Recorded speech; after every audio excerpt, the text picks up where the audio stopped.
The core religious allegory of Islam starts with Muhammad's revelation in the caves and ends with the death of the fourth successor, Ali, almost 40 years later. It is analogous to the Last Supper, the crucifixion and the resurrection of Jesus Christ in Christianity.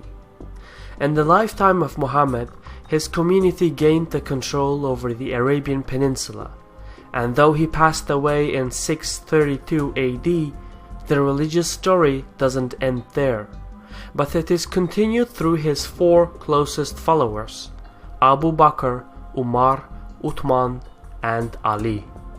Together they formed the Rashidun, which means the rightly guided ones, and together they established the first Islamic state, the Caliphate.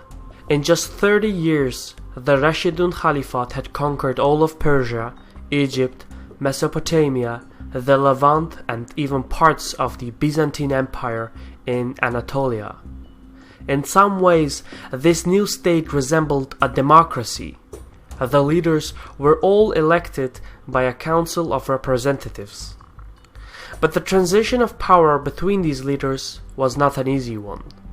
The 30 years of human drama was first documented by the Arab historian Ibn Ishaq, but most of his work has been lost. However, before it disappeared, other scholars and historians quoted from it and summarized from it.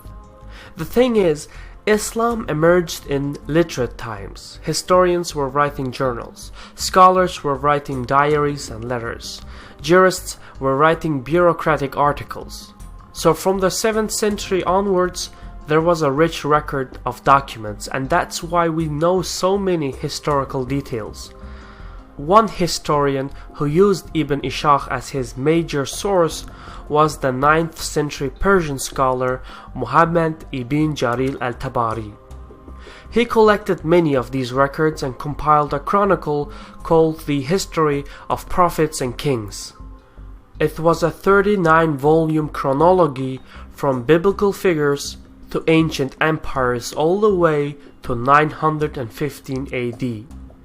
The historian dedicated an entire volume to a period of just 30 years of human drama, and it all started with the death of a prophet.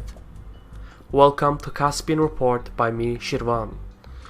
The moment the prophet passed away, the Muslim community, also called the Ummah, faced a crisis. The question rose, who was our next leader and what was our next leader? The Ummah had simply not given this subject any consideration before the death of Muhammad, but they had to come up with something new. The argument was that the new leader could not be a saint because Muhammad had specifically said that he was the last messenger of God.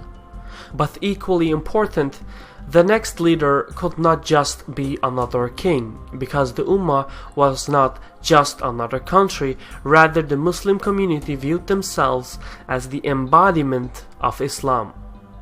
In the hours following the death of Muhammad, the 60-year-old Abu Bakr, a close companion of the Prophet, heard rumors that the Muslims from Medina were meeting to elect a leader of their own.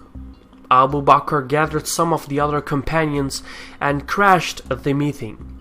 He begged the Muslims from Medina to reconsider and to elect a single leader for all Muslims. During his speech, Abu Bakr pleaded not for a prophet nor for a king, but just for one person to call meetings, just for one person to moderate discussions, and he pointed to two companions of the Prophet, saying, choose one of these two. One of the appointed companions was Umar. But in Bedouin Arab culture, it is considered unthinkable to take precedence over an elderly man. Umar came forth with tears in his eyes and argued for Abu Bakr as the new leader. The decision was unanimous. Abu Bakr was voted as the first deputy of Muslims, better known as the first Khalif. Nobody really knew what the title meant or what powers it held, so the first title holder would have to fill in those details. For now, Abu Bakr's succession was announced and everyone agreed and cheered, but not everyone was there. One leading candidate did not even hear the issue was being discussed. Muhammad's cousin, Ali, was still washing the body of the deceased prophet when he heard that a new leader was elected. You can see how this might have sounded, because Ali thought that he was Muhammad's successor because he was the closest to the prophet, and there were numerous reasons why. Ali's father had actually adopted Muhammad as a son, which essentially made Muhammad and Ali brothers. But Muhammad was some 30 years older than Ali, and in tribal Arab culture, a much older brother had parental status with his siblings. Furthermore, Ali grew up in the household of Muhammad. This meant that Ali was basically like a son of Muhammad, at least from the Shia point of view. Equally important is the fact that Ali was the first male to accept Islam. He was the one who risked taking a knife when assassins were coming for Muhammad. He was there side by side with Muhammad in every battle. As Islam spread throughout the peninsula and the Muslim community grew, Muhammad kept Ali close at his side as his right-hand man.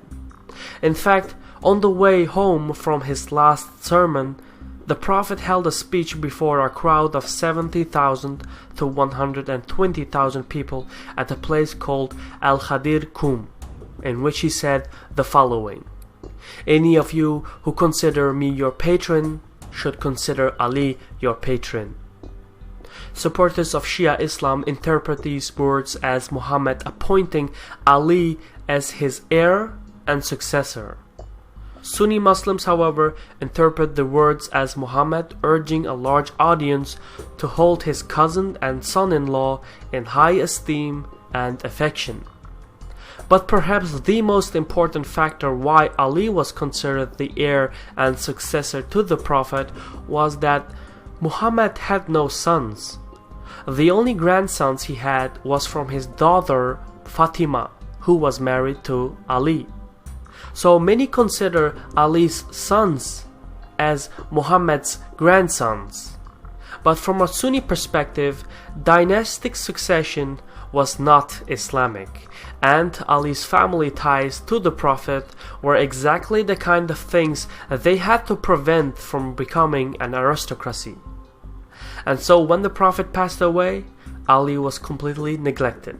He was not considered a candidate, and he was not even consulted. There are two main explanations for what happened next. According to some sources, it took Ali roughly 6 months to concede the election. In those months, the supporters of Abu Bakr threatened the family of Ali, and in one incident resulted in the miscarriage of Fatima.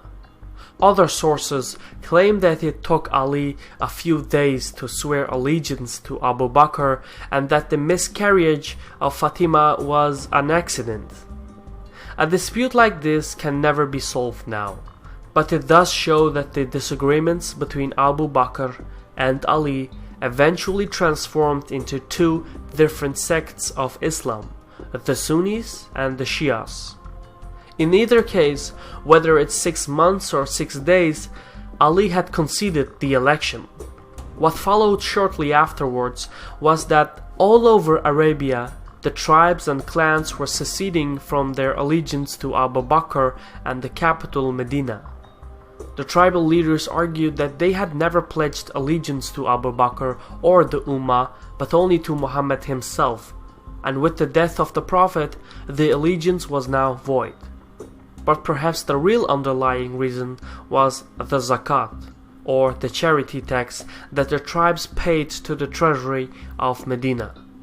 A few tribal leaders even proclaimed themselves as the new prophets. Abu Bakr responded by establishing a new religious doctrine. The idea was that if there is only one God, then there must be only one embodiment of Islam, one community, one ummah. Secession and apostasy was declared to be treason. At the time, it seemed like a logical, short-term solution. But over the centuries, this declaration would gradually change Islam to a social political system and not just a religious belief. Within a year, the secessionist rebellion was crushed by Khalid ibn al-Walid, the primary commander and military advisor of Abu Bakr. The Caliph had regained control over Arabia and ended the First Islamic Civil War, also known as the Rida Wars. What happened next was that a series of provocations by the neighboring Sassanids and the Byzantines resulted in an all-out war between the Rashidun Caliphate, Sassanid Empire, and the Roman Empire, which we will refer to as the Byzantine Empire. The Sassanids were trying to stir up rebellion in the North Arabian regions, whilst the Byzantines moved their troops to the border of the Caliphate with the intent to conquer the fragmented Arabian region. From a strategic point of view, an invasion by either the Byzantine or the Sassanid Empire was inevitable in the long term. So Khalif Abu Bakr decided to strike first. What you have to understand here is that at the time, the Arabian Peninsula was made up of numerous autonomous tribes. The Arabs were doing a lot of trading. Spices, cloth, and other goods were transported from east to west, from north to south. So the Arabs were familiar with the major trading routes and the major religions of the time. But they also understood the logistics and military tactics of their two larger neighbors. And equally important, the Caliph understood that the Sassanids and the Byzantines were exhausted from centuries-long warfare.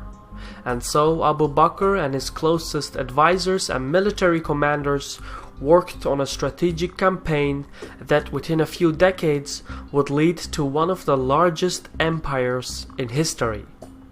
Then, one August day in the year 634, Abu Bakr, after taking a hot bath, stepped outside his house into a blast of cold wind. By nightfall, he was running a high fever, and he knew that death was near.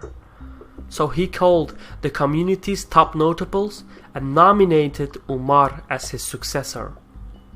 Now Umar was also a close companion of Muhammad, but he was also a fierce military commander whose appearance, height, and temper intimidated the people around him. So the council wasn't convinced that Umar was the right man to lead the Ummah. A discussion unfolded, and at that critical moment, Ali stepped forward and endorsed Umar. His words tipped the scales. The Ummah had elected their second Khalif, and as soon as Umar took office, he turned towards the military campaign that he and Abu Bakr had worked on earlier. The succession crisis was over. Now it was time for war and conquest. This was a Caspian Report by me, Shirwan. For more information, please visit the social media pages. And if you want to support Caspian Report, please visit the Patreon site. In the next Caspian Report, we will talk about the rise of the Caliphate and the internal politics that have so greatly influenced the principles of modern Islam. So for now, thank you for watching, take care, and Sawal.